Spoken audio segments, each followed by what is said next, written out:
Hello and welcome to Kaizen classes. Daily current affairs से संबंधित आज के इस वीडियो में आपका स्वागत है।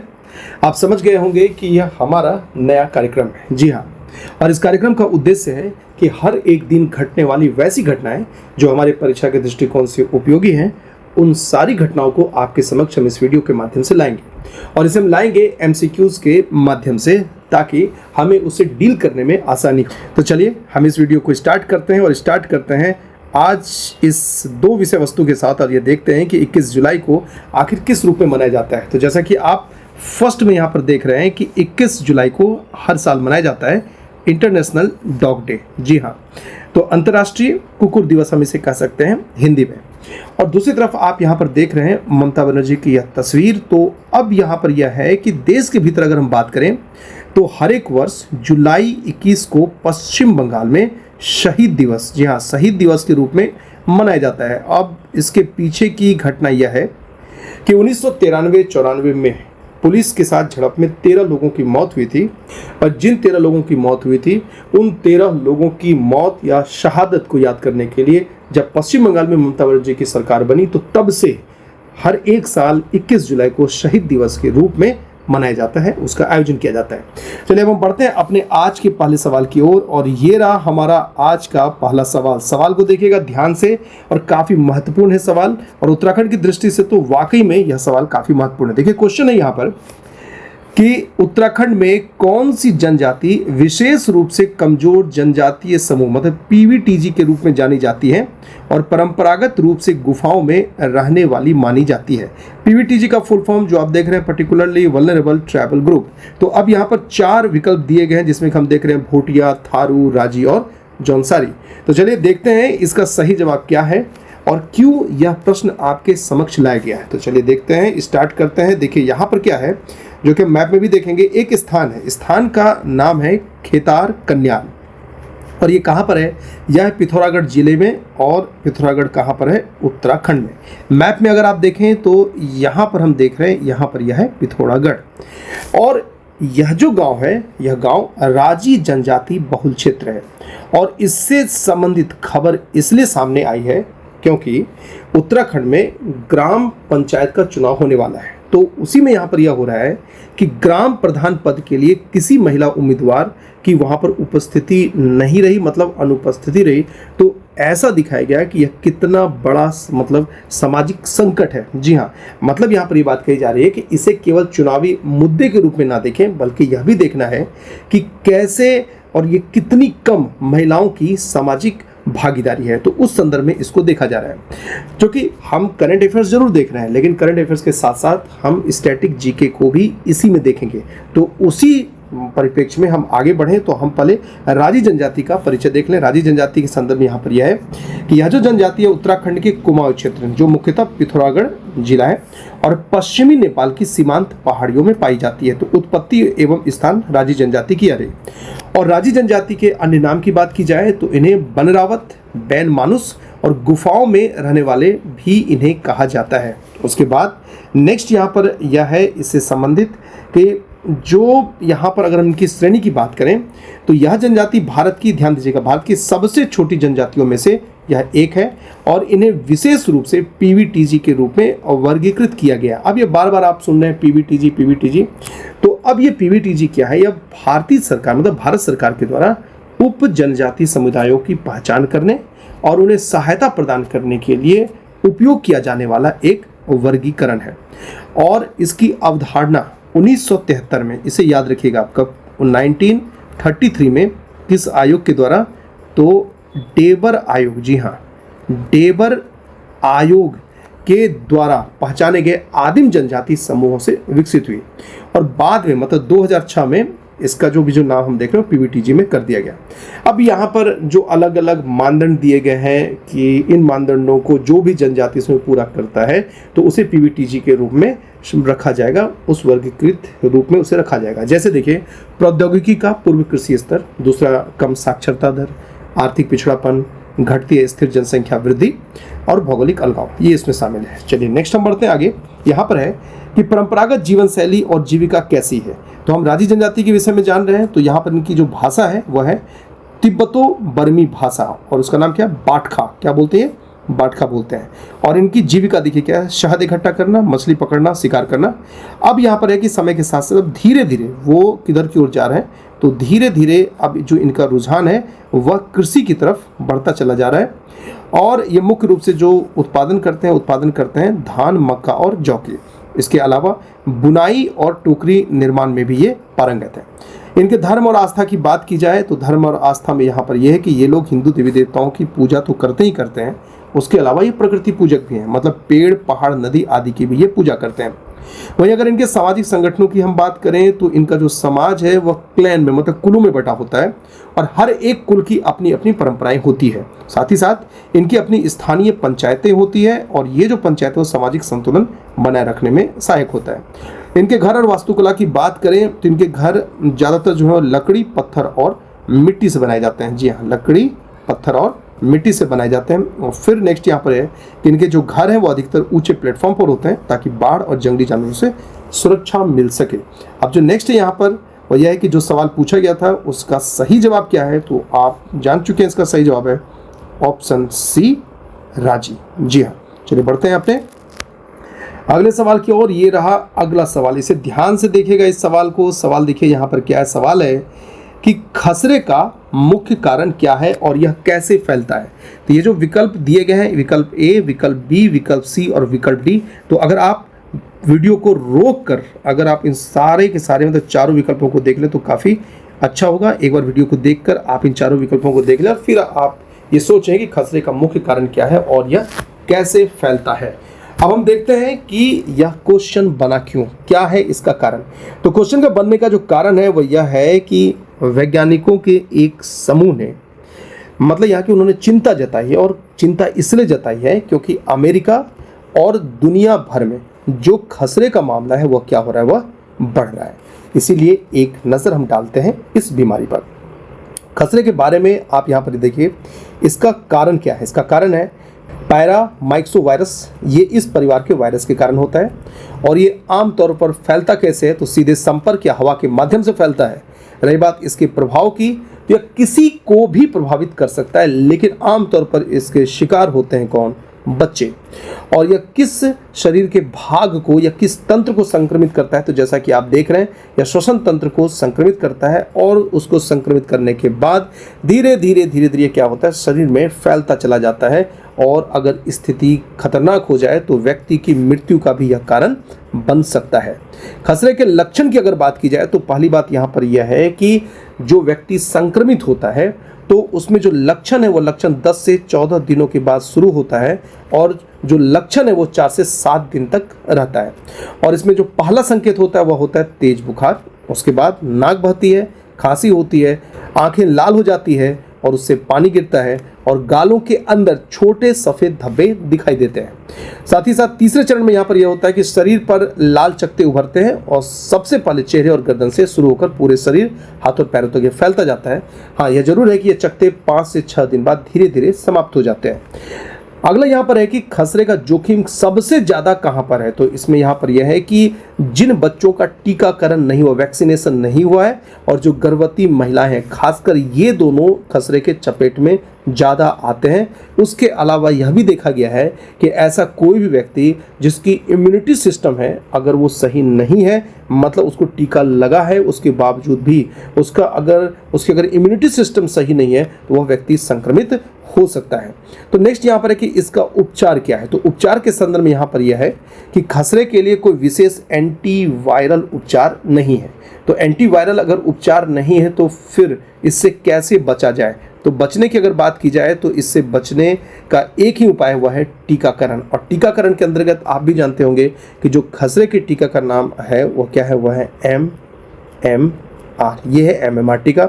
अब इसमें हम जानते हैं कि जो एक M है वो क्या है, मिज़ल्स है, दूसरा M मम्प्स से और थर्ड जो ये R है ये किससे, या रूबेला से। तो बढ़ते हैं सवाल की ओर। सवाल क्या पूछा गया था, तो सवाल रहा था यह, और इस सवाल के अगर जवाब की हम बात करें, इसका जवाब है ऑप्शन बी, वायरस सीधे संपर्क और हवा के माध्यम से। बढ़ते हैं अपने अगले टॉपिक की ओर। अगला टॉपिक है उससे संबंधित जो सवाल है यहाँ पर देखिए क्या सवाल है कि निम्नलिखित में से कौन सा कथन सिम्बैक्स अभ्यास के बारे में सही है। जी हाँ, और ये रहे इससे संबंधित जो चार विकल्प आप यहाँ पर देख रहे हैं, विकल्प ए, विकल्प बी, विकल्प सी, विकल्प डी। इन चारों विकल्पों को आप जरा गौर से देखिए। लेकिन हम अब यहाँ आगे बढ़ते हैं और जरा नज़र डालते हैं इस टॉपिक पर। अब यहाँ यह है कि भारतीय नौसेना सिम्बेक्स में हिस्सा ले रही है। सिम्बेक्स का फुल फॉर्म क्या है? Singapore India maritime bilateral exercise, इसमें हिस्सा ले रही है और यह इसका 32वां संस्करण है। जी हाँ, इसको याद रखना है।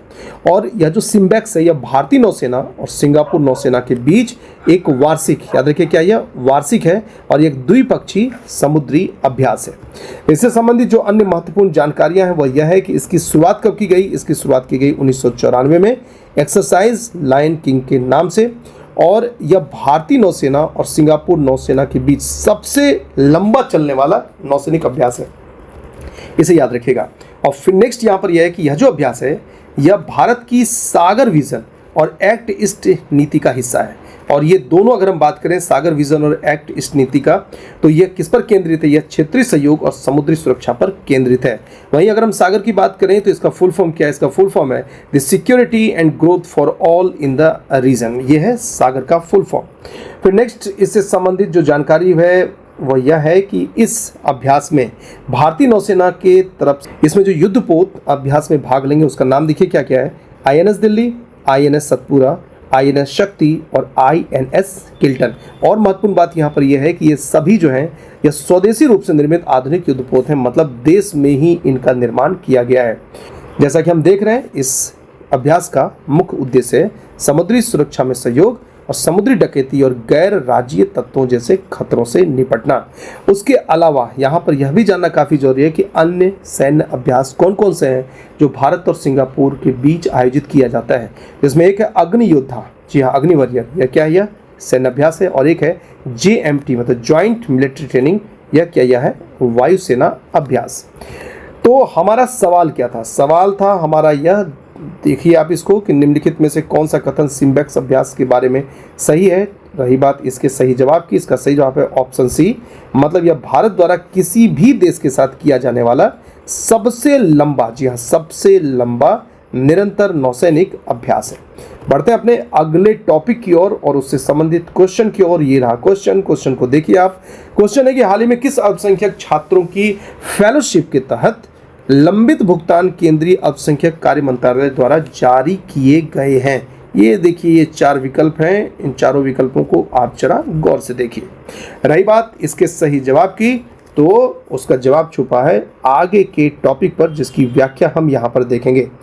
यहाँ पर हम क्या देख रहे हैं कि सरकार के द्वारा मतलब अल्पसंख्यक कार्य मंत्रालय ने घोषणा की है कि मौलाना आज़ाद नेशनल फेलोशिप के तहत पिछले 7 महीने से जो पेंडिंग था पेमेंट, उसको जारी कर दिया गया है। तो पिछले 7 महीने से इस स्कॉलरशिप को, इस फेलोशिप को क्या कर दिया गया था? उसे पेंडिंग में रखा गया था, तो उस लंबित भुगतान को जारी कर दिया गया है। तो एक नज़र इस MANF पर मतलब मौलाना आज़ाद नेशनल फेलोशिप पर।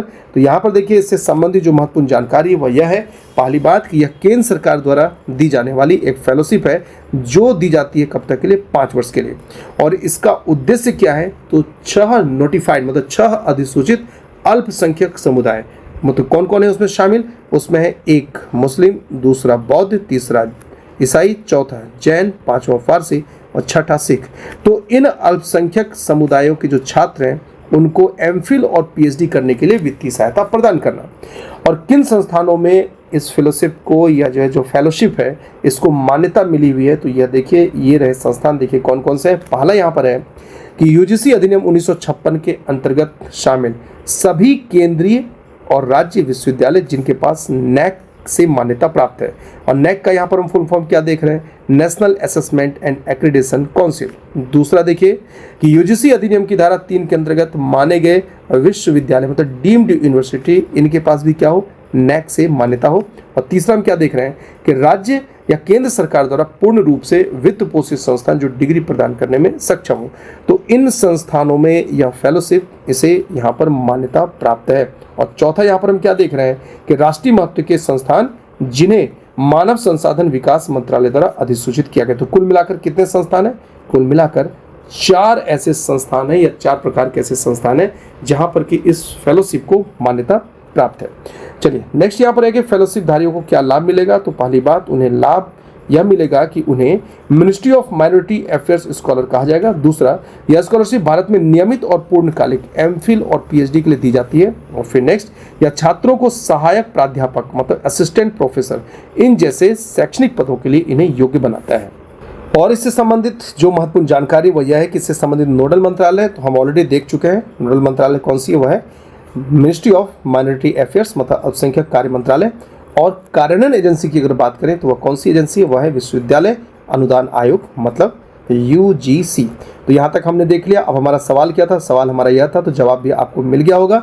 इसका जवाब क्या है, तो वह जवाब है ऑप्शन बी, मौलाना आज़ाद नेशनल फेलोशिप। बढ़ते हैं अपने अगले टॉपिक की ओर। यह रहा उससे संबंधित क्वेश्चन है यहाँ पर कि हाल ही में मध्य प्रदेश के पेंच टाइगर रिजर्व में किस दुर्लभ तितली की खोज हुई है। तो ये रहे 4 विकल्प। अब देखते हैं कि इसमें से सही जवाब कौन सा होगा। चलिए आइए देखते हैं टॉपिक को। टॉपिक है यहाँ पर क्या है, टॉपिक है कि हाल ही में पेंच टाइगर रिजर्व में एक दुर्लभ तितली की खोज हुई है जिसका नाम है मंकी पजल। जी हाँ, क्या नाम है इसका, इसका नाम है मंकी पजल। ठीक है, अब मंकी पजल क्यों नाम है वो हम देखेंगे बाद में। अब देखिए प्रमुख तथ्य जो है, वो प्रमुख तथ्य यहाँ पर यह है कि स्थान मतलब हम बात कर रहे हैं पेंच टाइगर रिजर्व की। तो पेंच टाइगर जो रिजर्व वो कहाँ पर स्थित है, मध्य प्रदेश के दक्षिण पूर्व में स्थित है। और इसे जंगल बुक के मोगली की धरती के नाम से भी जाना जाता है। और मंकी पजल तितली जो है, इससे संबंधित अगर हम जानकारियों की बात करें तो यहाँ पर यह है कि इसका कौन सा प्रकार है। तो प्रकार देखिए, जैसा कि आप देख पा रहे हैं, ये एक छोटी लाइसिनिड या नीली तितली है।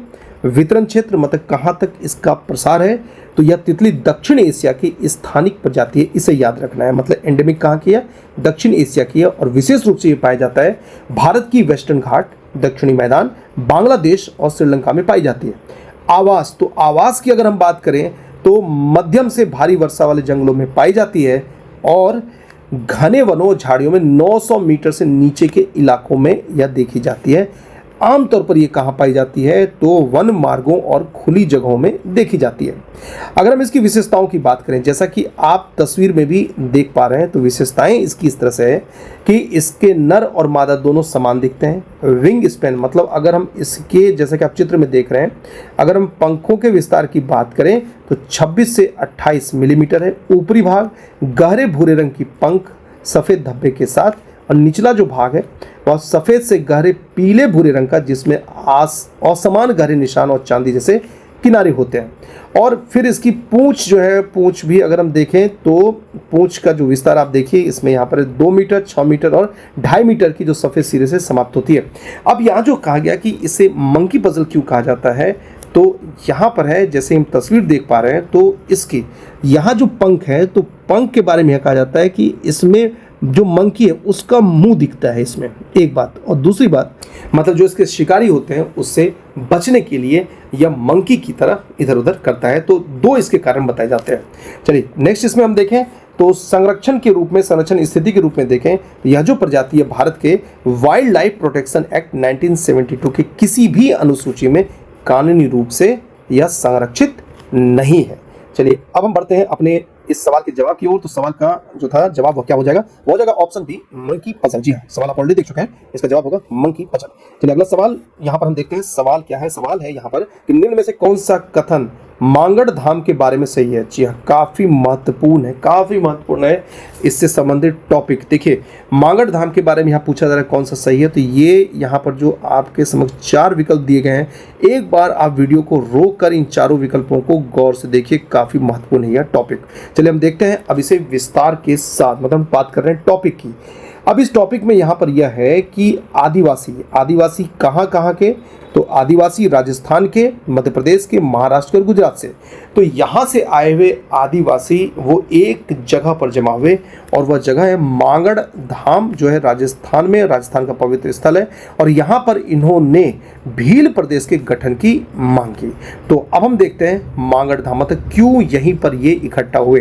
तो पहली बात यहाँ पर यह है कि यह जो धाम है यह राजस्थान के बांसवाड़ा जिले में स्थित एक आदिवासी तीर्थ एवं स्मारक स्थल है। पहली बात। दूसरी बात, यह अरावली पर्वतमाला में राजस्थान और गुजरात की सीमा पर स्थित है। अब देखिए, जिस पर मैं बार बार कर रहा था यह महत्वपूर्ण क्यों है, तो वह यह है कि यह जो स्थल है यह महान संत गोविंद गुरु से जुड़ा है। गोविंद गुरु कौन?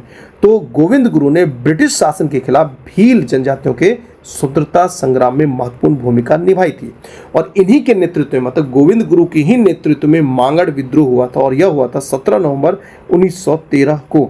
और देखिए क्या हुआ कि इस दिन, मतलब 17 नवंबर 1913 ईस्वी को ब्रिटिश सैनिकों ने इस पहाड़ी पर जो भील इकट्ठा हुए थे उन पर हमला कर दिया था, जिसमें यह किया गया था कि ब्रिटिशों ने हजारों आदिवासियों की निर्मम हत्या की थी। तो इससे देखिए काफ़ी महत्वपूर्ण हो जाता है और ब्रिटिश के द्वारा यह जो कार्य किया गया था, तो इस घटना को अक्सर क्या कहा जाता है, आदिवासी जलियांवाला बाग। और हर साल नवंबर में यहाँ पर मेले का आयोजन किया जाता है, जिसमें श्रद्धालु भजन, प्रार्थना और सामूहिक भंडारे में भाग लेते हैं।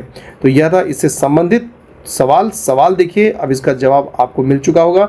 इसका जवाब यहाँ पर क्या है कि यहाँ पर है, यह 1913 में गोविंद गुरु द्वारा नेतृत्व किए गए आदिवासी विद्रोह के लिए जाना जाता है।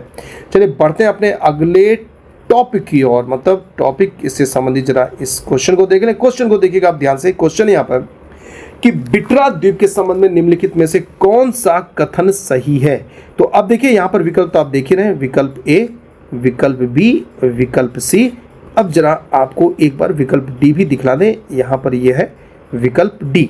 अब ये जो चारों विकल्प हैं, तो इसका सही जवाब क्या होगा? तो सही जवाब जानने के लिए आइए देखते हैं इससे संबंधित पूरी व्याख्या को। तो व्याख्या के अंतर्गत आप यहाँ पर क्या देख रहे हैं? देख रहे हैं यहाँ कि यह जो बिटरा द्वीप है, जी हाँ, हम बात करें किसकी? बिटरा द्वीप की। तो बिटरा द्वीप को रक्षा उद्देश्य से इसको अधिग्रहित करने का विचार किया जा रहा है, जिसका विरोध किया जा रहा है। जी हाँ, जिसका विरोध किया जा रहा है। और यह जो विरोध है या आगे के कुछ दिनों में या इस महीने में आप जरूर सोशल मीडिया पर आप अधिग्रहण के इस विचार का विरोध करते हुए लोगों को देखेंगे।